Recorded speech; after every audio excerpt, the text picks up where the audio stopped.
In today's episode of Inside the Lines, we give you an update on next summer's Superstar Racing experience on what the cars might look like.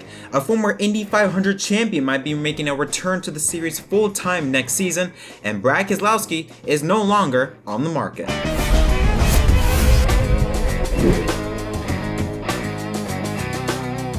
Yo, what is up everyone? My name is Jack Krause and welcome back to the episode of Inside the Lines once again. Jeez, it's like day after back after back after back. Grind does not stop on this channel, even though I've been trying for days now to finish this. This is a script on the first Formula 1 on MDK video talking about Ferrari and team orders. If you guys follow me on my social media pages on Twitter and Instagram, you'll notice I put up sneak peeks on the two stories that I will be talking about on that video, which hopefully it will be coming out very soon. But I don't mind covering the news because we have three very interesting stories to talk about here today. So let's not waste any time and jump right into it. We first start off in the world of the SRX Racing, IROC 2.0. Now, last week, or I think 1 or 2 weeks ago, the SRX put out the front part of what the car might look like. It offered two versions of it, one with a normal grill tape, another with the X grill tape. Another big thing that they also included was a splitter. Well, later on, they got rid of that. But then, just yesterday, they put out a brand new photo on what the SRX might look like, and let's just say, I love it, at least for me. But it's kind of out of the blue. No one expected this type of design. This is what the back part of the car would eventually look like when it comes into real life next summer. The back end reminds me so much of strip weathers from cars, or basically the 1970s Daytona Plymouth type of race machinery that you saw in NASCAR back in the way back in the old days. Very cool design. And now here's a photo of basically what we have so far of what the SRX car might look like. Again, completely out of the ordinary. It's not something we expect, and I'll be honest, look, I love it. It's a combination of, it's just a lot of different things. I really can't describe it. I just really love the way how it's designed. It looks like it's from the future, but it also looks like it's from the past with how the I don't know what would you call that, a wing? That's a wing, yeah, a wing. Now, one popular driver, Chase Elliott, took notice of this change, and he and Ray Evernham had a bit of a conversation between the two on Twitter. Take a look at this. Chase Elliott says, "I hope the nose only gets as close to the ground as that rear bumper is." Then Evernham responds with, "No bump stops, no dragging the nose, no splitter. The wing is at 10 degrees to prevent lift only. I'm using the tunnel data from 1992. And Elliott responds by saying, "Count me in." Now, this could just be for banter, but it also could be a possibility of Chase Elliott might be going to the SRX in 2021. Again, more than likely, it's just for banter, but I mean, hey, that'd be pretty cool. And I love that Ray Evernham is using the 90s, or early 90s, to build the race cars, which I think all NASCAR fans will tell you this, the late 90s or the 90s to the early 2000s were the best part of racing. So I love that Evernham is using the golden days of racing, I guess you could say, stock car racing, to build the future of a new racing series.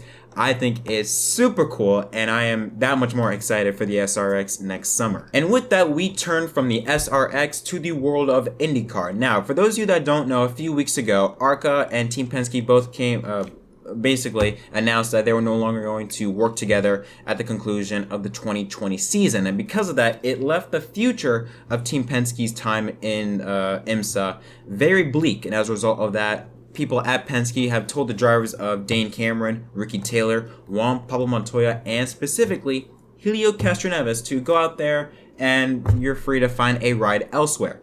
Well, we're going to stick with Castroneves because a report came out from motorsport.com that Castroneves is aiming a return to IndyCar full-time in 2021. He said in a statement, quote, "I'll be honest, I'm looking for it. I want to go back. I'm hustling. I'm open for business. I know I've been so connected with Penske for over 20 years, and I'm so grateful for all these years together. But they gave us the green flag to go look for drives in other places, and that's what I'm doing. A different team will be a new challenge, but I think I can still bring a lot to someone else's program. I've learned so much from Team Penske, and my work ethic is still there, and I think I'm driving at least as good as ever. So if the next team is an experienced team, I feel like I can still add to what they know, and if it's a young team, I can add a lot to that too. because I've seen how things are done by the best. Now, a very interesting little nugget here. While he is expected to race in the Indy 500 this August with Team Penske, more than likely that would be his last IndyCar appearance under Roger Penske's brand. And he sort of confirmed this. Remember, this was just sort of like a report.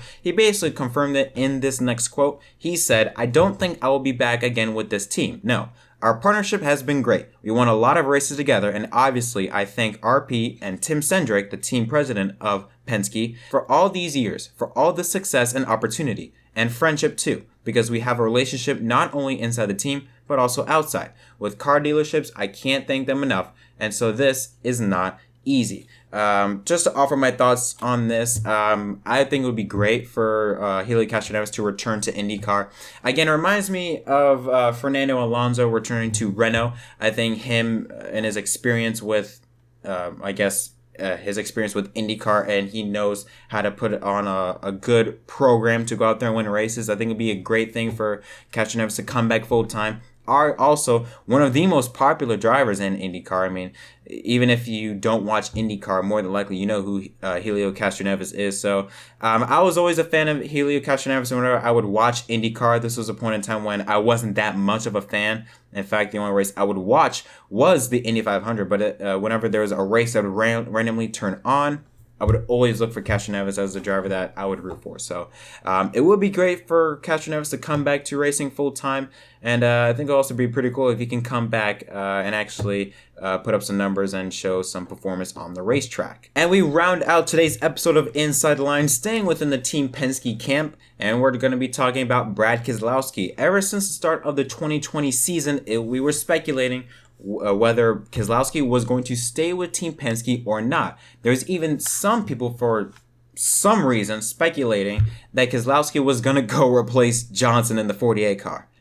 Don't know how they came up with that statement, but no, look, if you guys watch my videos for quite some time, you guys know I was never on board with Keselowski going to the 48. I just did not believe it was possible. I believe that there is still a bit of bad blood between Keselowski and Hendrick. Because remember, back all the way in 2009, the 5 car that Mark Martin ran, that was supposed to go to Brad Keselowski. And I think according to Keselowski, it was even reported that Hendrick told Keselowski he was going to get the 5 car. But then Mark Martin came out of retirement, and Hendrick put Mark Martin in the car, leaving Keselowski out to dry. So I feel like there's still a bit of bad blood between those two, which is why I didn't think it would make sense for Keselowski to go to Hendrick. Because I also, to be honest, look, I'm a Hendrick fan, but I think at this point, going to Hendrick is a bit of a downgrade compared to where he's at Team Penske. So I know, to me, it just felt like Keselowski wanted to stay at Team Penske, and he got that. But for only 1 year. Yeah, they only extended his contract deal to the end of the 2021 season, which I find very odd, specifically with the year he's having right now. I think he's on his fourth win of 2020. He's having a great year, fantastic year, and you only signed him for 1 year.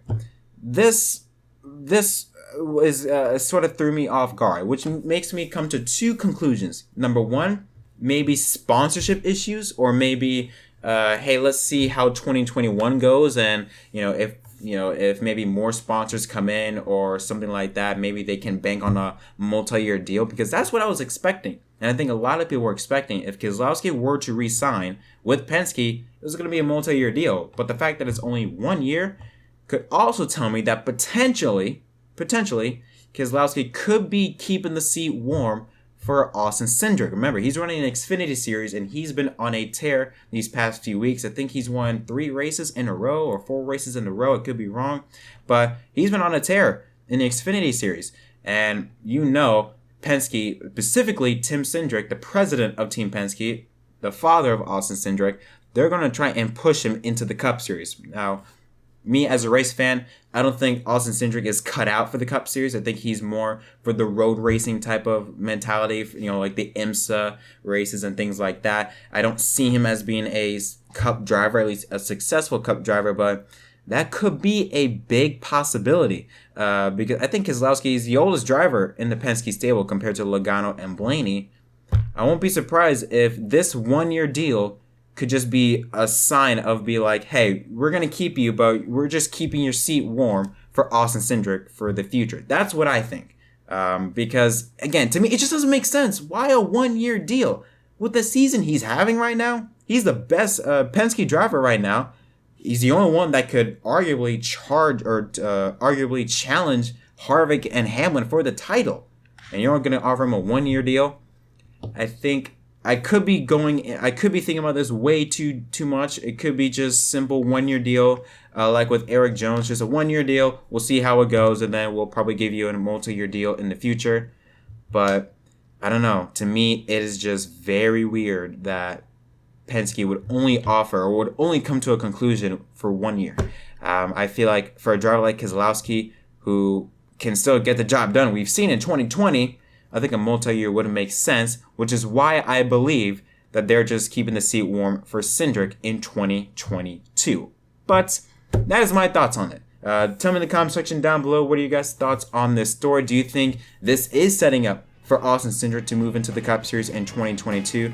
Or do you think Keselowski, after 2021, will re-sign a multi-year deal and stay with Penske much longer? Leave all your thoughts down below. But until next time, my name is Jett Krause from MDK. Thank you guys so much for watching another episode of Inside the Lines. Don't forget to leave a like and subscribe for more content. And I'll see you guys next time.